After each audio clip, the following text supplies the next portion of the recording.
Even the Wall Street Journal added another level to fear to this crisis just a few weeks ago, writing, quote, with the commercial real estate market now melting down, those trillions of dollars in loans and investments are a looming threat for the banking industry and potentially the broader economy. Banks' exposure is even bigger than commonly reported. The banks are in danger of setting off a doom loop scenario where losses on the loans trigger banks to cut lending, which further drops in property values and yet more losses. That one phrase should really stand out to you. The doom loop scenario? I'm not talking about climate change or anything. I'm talking about things that are actually happening. Let's take a look at exactly what that means. Right here, you have it. Start at the very top. Vacant offices means many workers doing their jobs from home. In turn, commercial leases, like we just said, aren't renewed, which sends property values into a death spiral, and thus the taxes on those properties, because you're taxed on the value of it, also take a nosedive, and it affects city budgets. But the city has to get theirs. So what do? Raise taxes in other areas, which cripple those areas even further. We're already strapped, folks.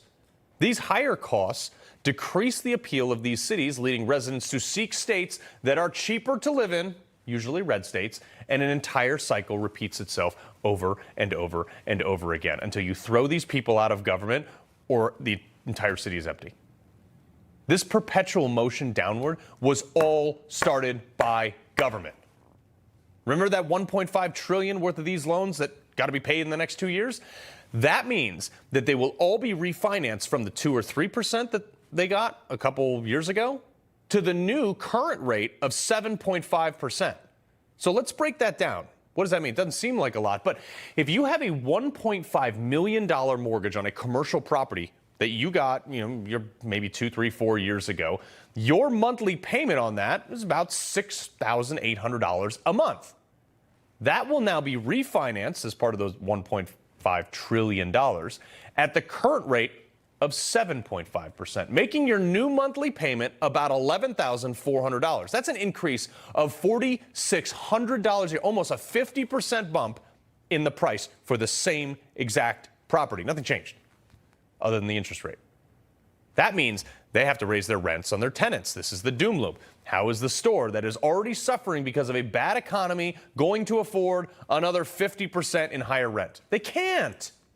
So they're going to move, they're going to close, they're going to go out of business, and the dominoes will fall, just like 2008. Here's the problem again with inflation. Our government, over the last 20 years, created so much problems with this, from printing money to run massive deficits. We can't do that anymore. Not to say they won't, but if they do, it's only going to make the crash even worse. Now, they spiked interest rates to compensate for their printing. So what do? Well, these rich men north of Richmond, who never have met a foolish solution they don't like, are about to wear this around their neck in 2024. I find it kind of ironic also that this race for president will be between a career government guy with no clue against a billionaire real estate developer who knows exactly what to do. Think about that when you go into the voting booth.